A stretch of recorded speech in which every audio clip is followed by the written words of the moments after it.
8টি বর্জনীয়র 1 নাম্বার, বিলম্বে ইফতার করবেন না কখনো। 1 নাম্বার, দেরি করে ইফতার করা নিষিদ্ধ। ইহুদিরা দেরি করে ইফতার করে। লা ইয়াজালুন নাসু আলা খাইরিন মা আজ্জালুল ফিতরা। বিশ্বনবী বলেছেন, এই উম্মত যতদিন আগে আগে ইফতার করবে, এই উম্মতের কপাল থেকে কল্যাণ কেউ ছিনিয়ে নিতে পারবে না। চিল্লায় বলেন ঠিক কি না? আজানের জন্য বসে থাকবেন না, সময় দেখবেন। স্থানীয় সময় যখন সূর্যাস্ত হওয়া মাত্রই বিসমিল্লাহ, খেজুর খেয়ে ফেলবো। পারবেন তো নাকি দেরি করবেন?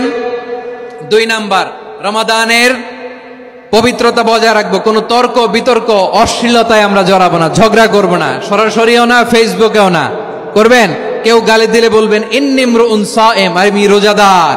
আল্লাহর হাবিব শিখিয়েছেন, কেউ যদি তোমার গালি দেয়, কটু কথা বলে, অশ্লীল কথা বলে, রমজানে তুমিও বলতে পারবে না। তুমি বলতে পারবা ইন্নী ইমরুউন সায়েম, আমি রোজাদার। আজকে থেকে নিয়ত করেন, রমজানে কেউ গালি দিলে আপনি একটা গালি দিবেন নাকি? কি বলবেন? রোজাদার, রমজানের পবিত্রতা আমি ভঙ্গ করতে পারবো না। অশ্লীল নাটক সিনেমা আমরা দেখবো না। ব্যাড হ্যাবিট থাকলে রমাদানে এটা ছাড়ার মহা সুযোগ। স্মোকিং এর অভ্যাস আছে অনেকের, ঠিক কিনা?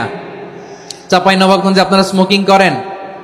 হ্যাঁ, না না আমরা করি না। বলেন করি না। করবেন না কেউ? যদি কারো থাকে, কে করে হাত তোলালাম না আমি। এই রমাদানে এই স্মোকিং হ্যাবিট থেকে আমরা বেরিয়ে আসবো, ঠিক কিনা বলেন? 3 নাম্বার, আমরা মিথ্যা বলবো না। বিশ্বনবী বলেন, মান লাম ইয়াদা কাওলা যুরি ওয়াল আমালা বিহি ফালাইসা লিল্লাহি হাজাতুন ফি আইয়াদা তাআমাহু ওয়া শারাবা। যে রমজানে মিথ্যা কথা, মিথ্যা কাজ, মিথ্যা সাক্ষী ছাড়তে পারে নাই, তার না খেয়ে থাকা, উপবাস থাকা দিয়ে আল্লাহর কিছু যায় আসে না।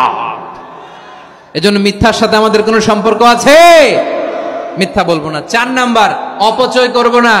ইন্নাল মুবাযযিরিনা কানু ইখওয়ানাশ শায়াতিন ওয়া কানা শাইতানু লিরাব্বিহি কাফুরা। অপচয়কারী শয়তানের ভাই।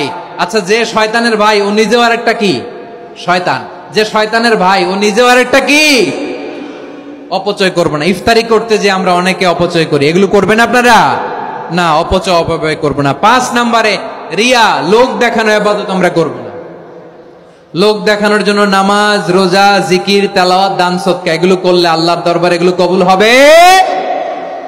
বিশ্বনবী বলেন, দাজ্জালের ফিতনার চেয়ে একটা বড় ফিতনার ভয় আমি করি। সেটা কি? আর রিয়া, শো অফ মেন্টালিটি, লোক দেখানো মানসিকতা।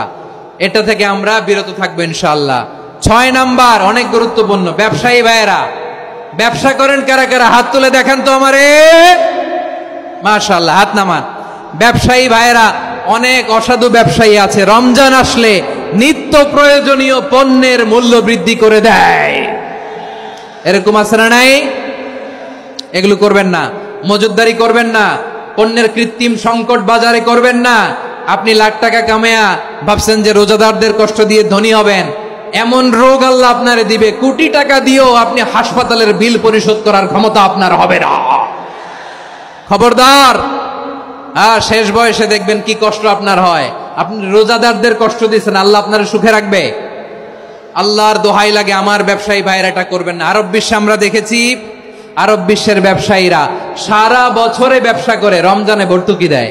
আর আমার দেশের কিছু অসাধু ব্যবসায়ী রমজানে গলাকাটা ব্যবসা করে আর সারা বছর সইটার উপর দিয়ে চলে। চিল্লায় বলেন ঠিক কিনা? করবেন না, এটা করবেন না। নিত্য প্রয়োজনীয় পণ্যের মূল্য বৃদ্ধি করা হারাম, পণ্যের কৃত্রিম সংকট তৈরি করা হারাম, মজুদদারি করা হারাম, রোজাদারদেরকে কষ্ট দেয়া হারাম। এটা করবেন না।